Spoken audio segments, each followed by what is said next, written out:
ना खुद क्रांतिकारी हो सकता।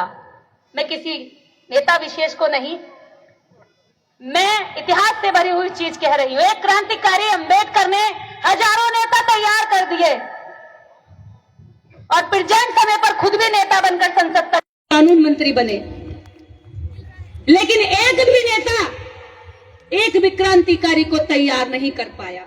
नेता चापलूस तैयार करता है, स्वाभिमान मारता ताकि उसकी चापलूसी करते रहे।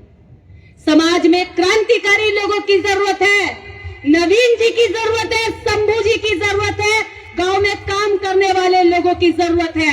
ऐसे लोगों की जरूरत है जो ये नीचे खड़े हैं, जिनकी कोई तनख्वाह नहीं है, अगले दिन इनके साथ क्या हो जाए इसकी कोई गारंटी नहीं है, उसके बाद भी ये लोग लगे हुए हैं। उस गांव में काम करने वाले लोगों की इज्जत करने की जरूरत है, जो बिना किसी नेता की भूख लिए, नेता बनने की भूख लिए लगातार काम कर रहे हैं, और ऐसे लोग इनमें भी बहुत बैठे हैं। उनकी बदौलत ये कार्यक्रम सफल होते हैं। तो पहली चीज ये है, नेताओं से क्रांतिकारी कोई नहीं तैयार होता, लेकिन क्रांतिकारियों से हजारों नेता तैयार हो सकते हैं, इसकी गारंटी मैं भी देती हूं और इतिहास भी इससे भरा पड़ा है। दूसरी चीज ये है, एक निष्पक्ष कार्यकर्ता निष्पक्ष बात करता है, एक निष्पक्ष पत्रकार निष्पक्ष पत्रकारिता करता है, तो ये दो ही लोग नेताओं को घेर सकते हैं। मेरी हाथ जोड़कर अपील है, ये समय चापलूसी का नहीं बचा है, ये समाज एक डूबता हुआ जहाज होता जा रहा है, और एक एक करके अगर हमने बचाने की कोशिश की तो हम एक एक करके इसके नीचे दब के मर जाएंगे। और हमने सबने हाथ लगाकर उठा करके इसको बचाया, तो मुझे लगता है अभी 2024 में भी हम इसको बचा सकते हैं। तो सबको एकजुट होकर के बचाने की जरूरत है। आज केवल कहने की जरूरत नहीं है, मैंने कह दिया, उसने भी कह दिया, सब कह के जा रहे हैं एकजुट हो, लेकिन क्या गारंटी देकर जाएंगे कि ये सारे नेता एकजुट होंगे? क्या क्या जिम्मेदारी लेकर जाएंगे कि ये सारे नेता एकजुट होंगे? आज के कार्यक्रम की क्या कोई समीक्षा होगी कि हम बैठेंगे कि हाँ अगला रास्ता क्या निकाला जाएगा? हमने अपनी बात बोल दी, लेकिन हमारे समाज को क्या लाभ हुआ, हमें इस पर अपनी समीक्षा करनी होगी। मेरे सारे लोग जितने भी यहाँ बैठे हैं बहुत बहुत दूर से आए हैं, असम से आया है, कोई पंजाब से आया, राजस्थान से आया, हरियाणा से आया है, यहाँ तक कि बिहार के बहुत सारे लोग जो बेगारी में जिंदगी जी रहे हैं, लेकिन फिर भी किराया लगा के वो यहाँ तक आए हैं। ये उनकी कुर्बानियों की बदौलत कार्यक्रम हुए हैं। तो यहाँ से कुछ रिजल्ट निकलने चाहिए। समाज को एक उम्मीद है कि आज के कार्यक्रम से कुछ होगा। 2 दिन आप लोगों ने लगाया है, समय लगाया, खर्चा लगाया, तो इसका रिजल्ट निकालना। और दूसरी बात एक है, हर व्यक्ति लड़ाई लड़ने की बात कर रहा है, लेकिन क्या ये लड़ाई सिर्फ पुरुषों की है? क्या महिलाएं इस लड़ाई में शामिल नहीं है? हमारे घरों में किसी न किसी रिश्ते में 2 से 4 महिलाएं हर परिवार में उपस्थित हैं, लेकिन इस कार्यक्रम में एक भी महिला एक परिवार की नहीं बैठी है। क्यों?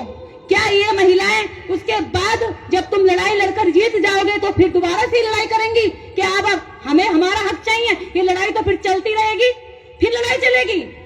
जब आप लड़ाई लड़ रहे हैं तो महिलाओं को पीछे क्यों छोड़ रहे हैं? उनकी रैलियों में महिलाओं की संख्या ज्यादा होती है और आपकी रैलियों में महिलाओं की संख्या कम होती है। आपकी महिलाएं उनके यहाँ कलश यात्रा कर रही हैं और आप यहाँ बैठकर भाषण दे रहे हैं अम्बेडकरवाद का। अगर आप अम्बेडकरवादी हैं तो न्याय प्रिय बात करिए। अगर आप अम्बेडकरवादी हैं, हिंदू कोड बिल की बात करते हैं, अम्बेडकर की बात करते हैं, तो अम्बेडकर की उस बात को याद करिए ना कि वो कहकर कि मैं हिंदू कोड बिल को भारतीय संविधान की तरह बेहद जरूरी मानता हूं, क्योंकि किसी भी समाज की तरक्की उस समाज की महिलाओं से आती जाती है। और आपकी स्थिति आपकी महिलाओं के ना होने से ही पता चल रही है कि आपने कितनी तरक्की करी है। आपने तरक्की तो करी है, लेकिन पुरुषवादी सोच पर, अम्बेडकरवादी सोच पर आपने तरक्की अभी तक नहीं करी है। आप चाहते हो कि वो घर में आपके कपड़ों पर प्रेस करती रहे, आप चाहते हो कि वो आपको खाना बनाकर देती रहे, आप चाहते हो कि वो आपके बच्चों को स्कूल भेजती रहे, और आप यहाँ पर भाषण दें। क्या महिलाएं भाषण नहीं दे सकती हैं? इस मंच पर 2 दिन ये मंच लगा है।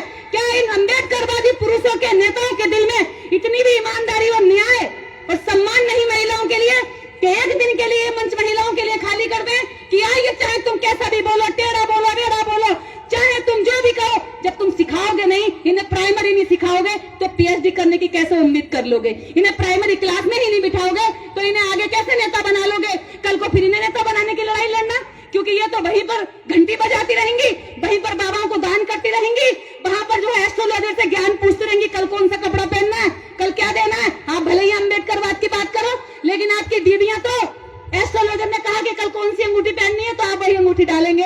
एस्ट्रोलॉजर ने कहा कौन से कलर का कपड़ा शुभ है तो वही कपड़ा आपको प्रेस करके टेबल पे मिलेगा। आपको अगर बाथरूम में टॉवल भी यूज करनी है तो महिला बताएगी कौन सी करनी है। भैया तो आप कर क्या रहे हो? आप सब कुछ उनके हिसाब से करके आ रहे हो और यहाँ उनके खिलाफ लड़ रहे हो।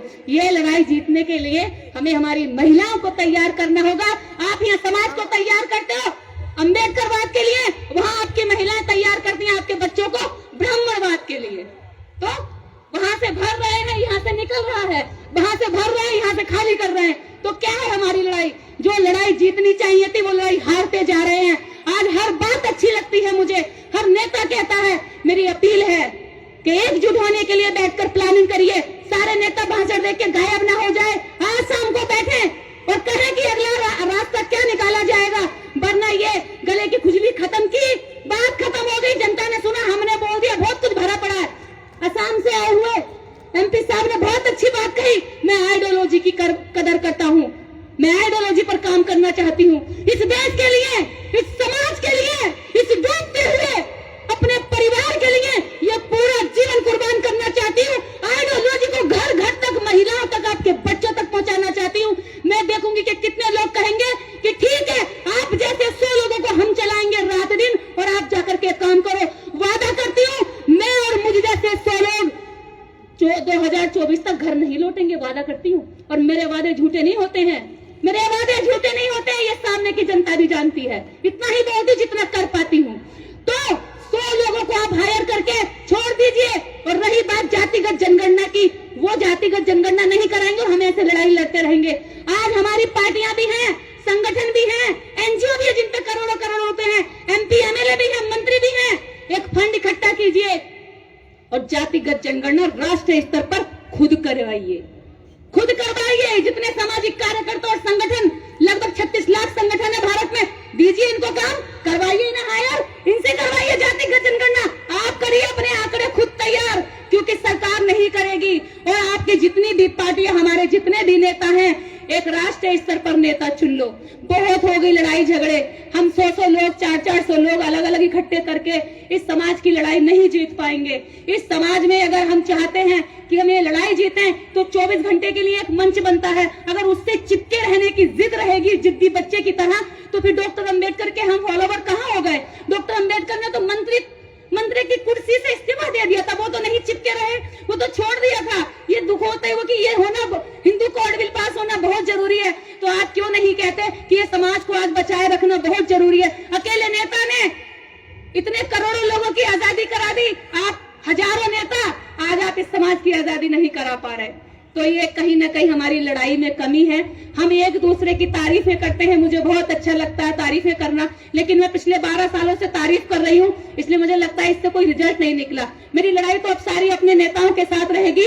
जो भी नेता समाज के लिए ईमानदारी से जुड़कर काम करेंगे, सारे इकट्ठे होकर के, उनके लिए मैं और मेरे जैसे 1000 लोग रात दिन एक कर देंगे, उनके लिए काम करेंगे।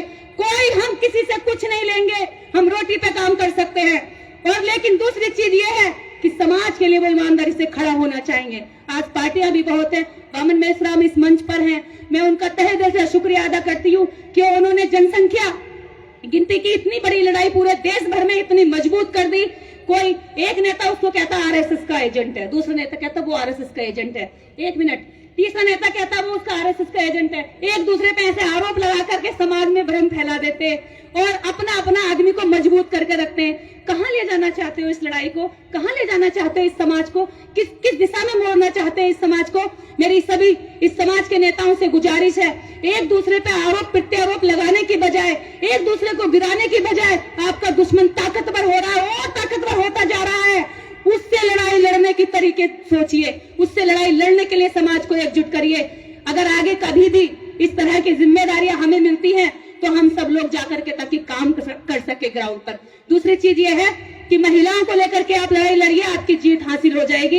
ये महिलाएं, अगर हमारी लड़ाई केवल राजनीति की होती तो हम शायद बहुत पहले ही इस लड़ाई को मान्यवर कांशीराम के द्वारा जीत चुके थे। लेकिन बात इसके साथ साथ हमारे साथ एक लड़ाई और है व्यवस्था परिवर्तन की। वो जिस व्यवस्था में हम सामाजिक रूप से नीचे रखे गए हैं, और वो व्यवस्था भगवान, वो व्यवस्था हिंदुत्व, वो व्यवस्था वर्ण, वो व्यवस्था जाति, जिसकी वजह से हमारा सामाजिक असमानता बना हुआ है। तो उस लड़ाई के लिए आपको हम आडंबरवाद से पीछे छुड़ाने के लिए आपको महिलाओं को साथ लेना पड़ेगा। आप महिलाओं को साथ लीजिए। इस मंच के उठा हुआ एक एक मुद्दा देश के लिए महत्वपूर्ण है। इसी के साथ जय भीम, जय समाज।